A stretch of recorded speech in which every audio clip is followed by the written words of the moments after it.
Hello guys! Magandang hapon sa inyong lahat. I am Jean Rodriguez from Masagri Channel, a faith healer also at reader. So ngayong hapon na to, tignan natin na kayo sabihin ng ating mga gabay. So this is a monthly gabay for the month of June 2026 for the sign of Libra. So Libra, welcome to my channel. Ano kayang messages, advices ng spirit guides ang ating masasagap for today's video? Kanina kayang energy or kaganapan sa buhay ng mga Libra signs ang ating mga kagilap. So guys, this reading is a general reading namang hindi lahat makaka-resonate.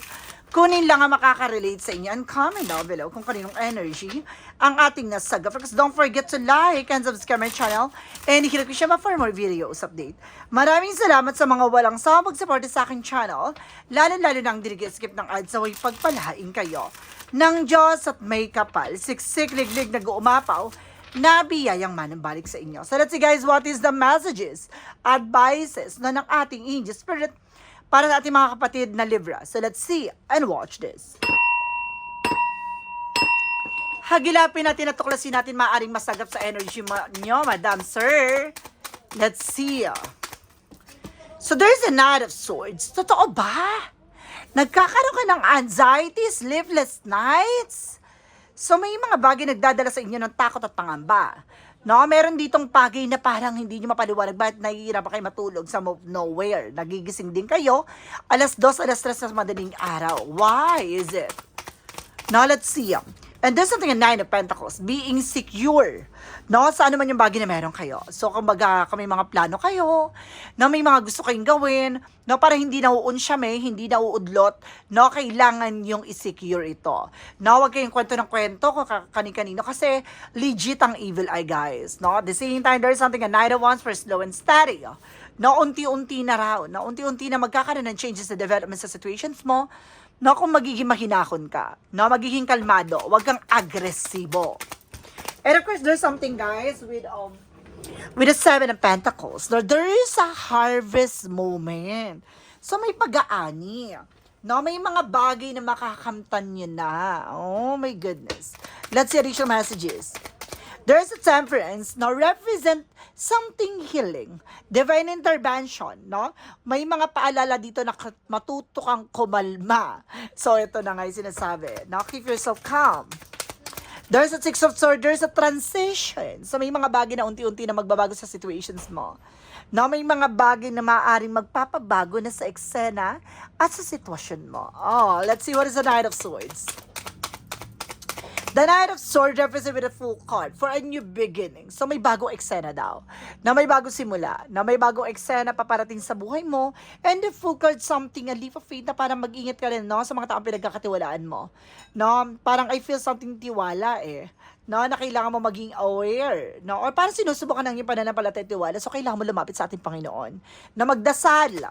No, humingi ng gabay. There's a Knight of Pentacles. Represent with the Page of Wands. So there's a good news. May magandang balita.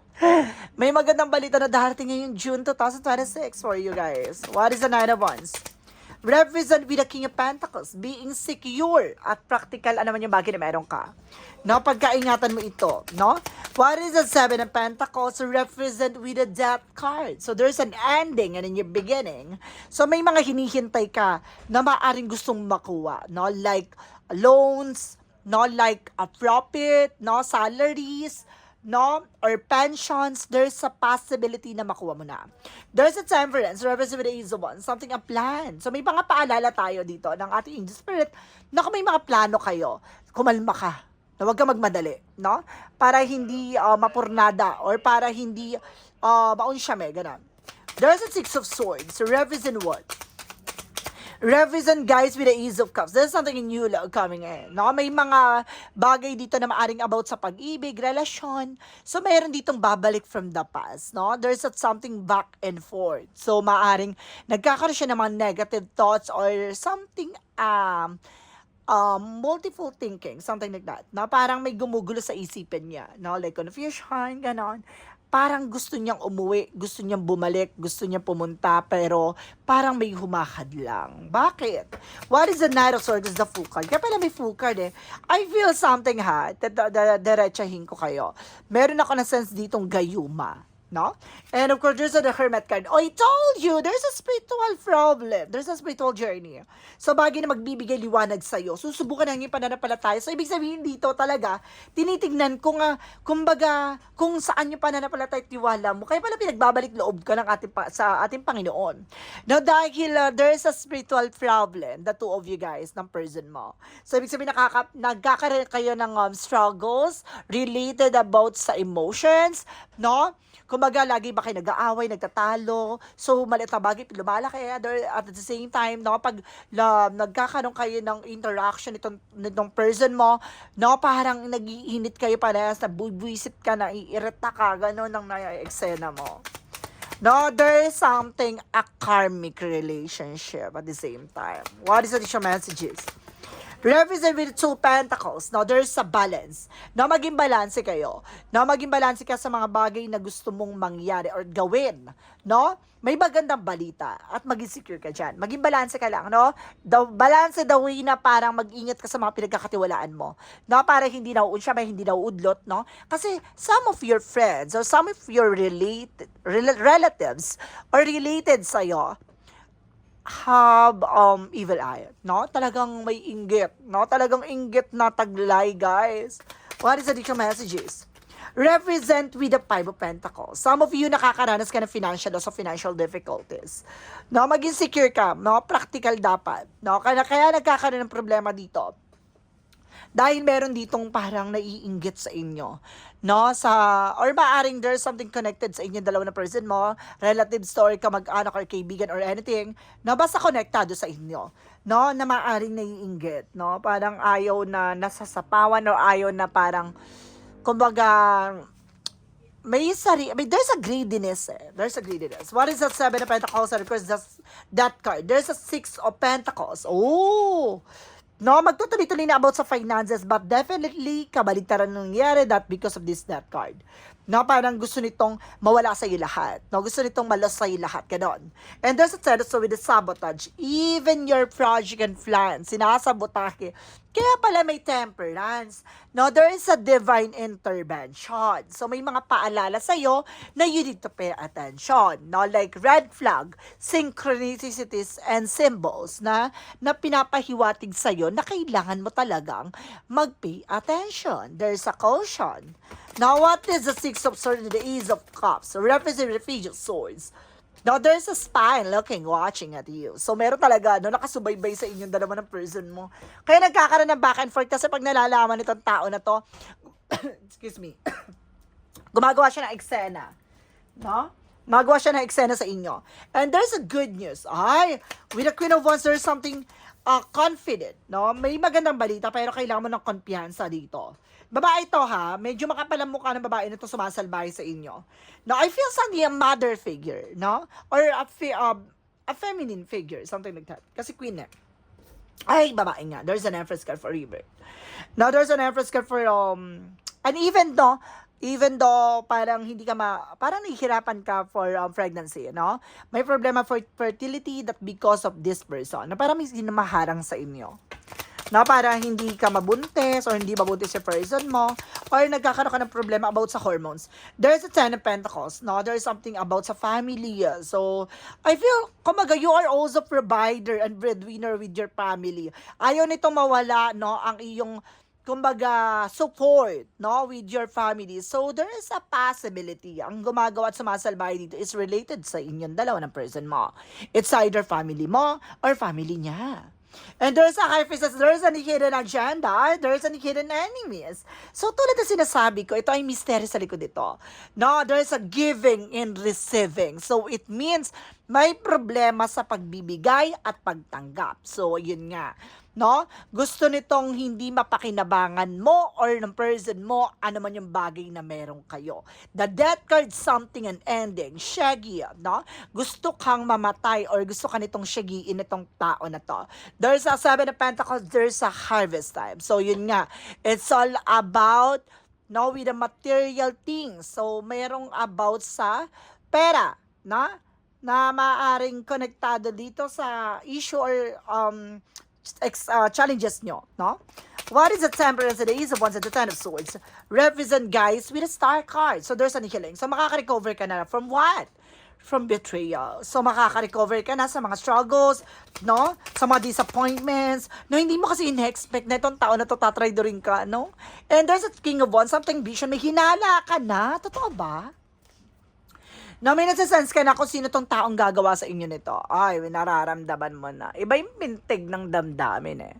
So, let's see. What is additional messages about sa finances and career? Love life at kalusugan.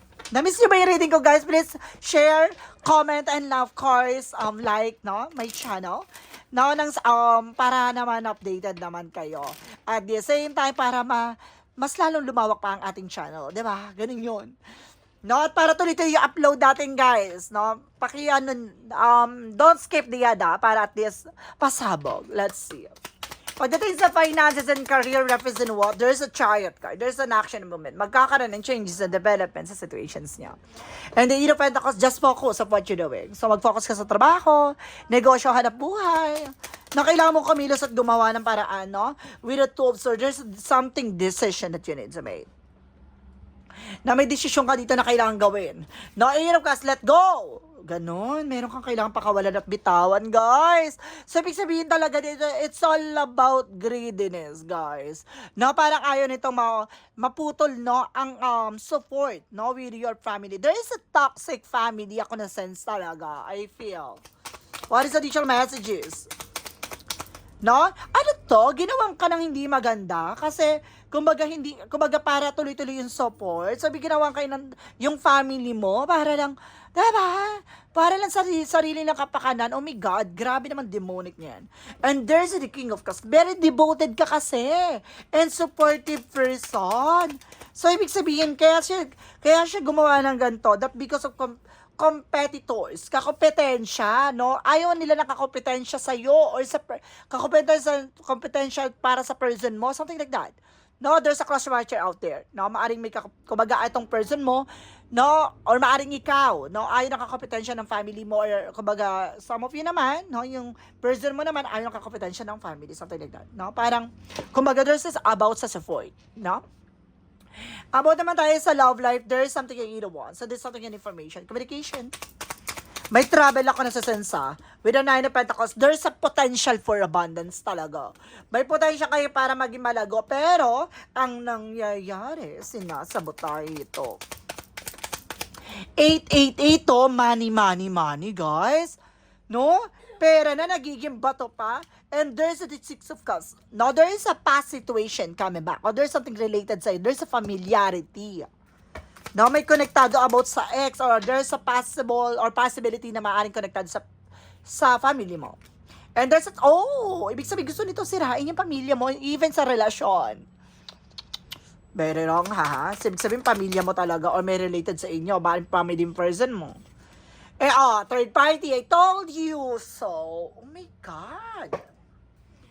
Totoo ba? And there's a Queen of Pentacles being greedy. There's a mother figure na very greedy sa power. Ooh. Sa kalusugan tayo, there's a Nine of Cups. Mag-ingat kayo sa pagtanggap na pagkain, ha? Inumin pagkain, mag-ingat kayo. There's a Ten of Pentacles. So see, ang target ito is your family. Family, ha? May sarili ka ng pamilya or maaaring may sarili ka ng relasyon. Ang sumasalbay dito, it's either your family or family na person mo or there's an ex. There's a severance with a sneakiness, no? Nakakasubaybay, nakakakuha sila ng information sa inyo. There's the moon ka revelation, no? There's an immaturity. So, meron ditong immature pa. It's either your person or you. No? Na parang, kumbaga, nagpapadikta ka, wala ka sariling disposition, no? And there's a Four of Pentacles, saving and protecting. Protectionan mo, ano man yung bagay na meron kayo, guys. There's a judgment. See? Pinapalalahanan kayo na kailangan mo mag-pay attention. No? Lumalawak na ang ginagawang katarantaduhan sa inyo. No? Let's see what is an angel's messages. With a magic for messages advices.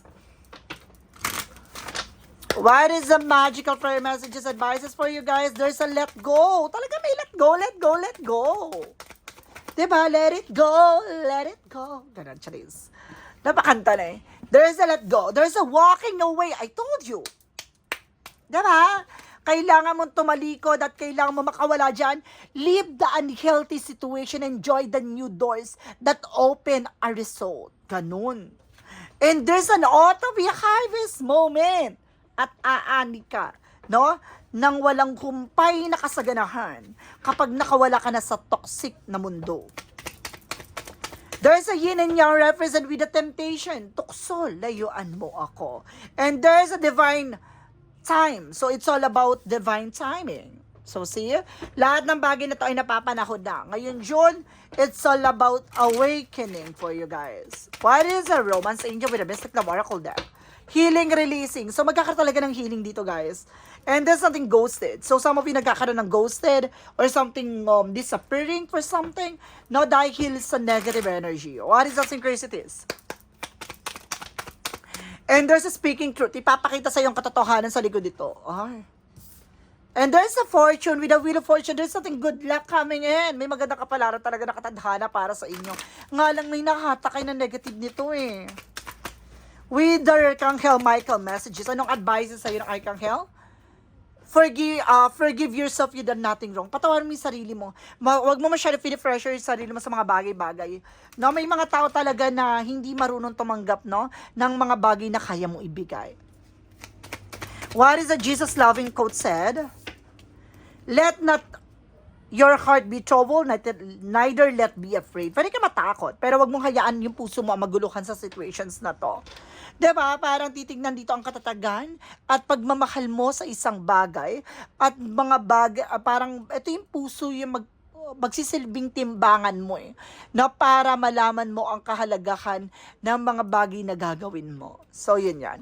So, guys, this is something a monthly gabay for the month of June 2026 for the sign of Libra. So, Libra, maraming salamat for this wonderful reading. So, once again, this reading is a general reading namang hindi lahat makaka-resonate. Kunin lang ang makaka-relate sa inyo and comment down below kung kaninong energy ang ating nasagap. And don't forget to like and subscribe my channel and hit the question bell for more videos update. Maraming salamat sa mga walang sawang pagsuporta sa aking channel. Lalo-lalo nang skip ng ads away pagpalain kayo ng Diyos at may kapalsiksik liglig na guumapaw. Nabiyayang manambalik sa inyo. Maraming salamat and see you in the next video. Bye-bye and babush.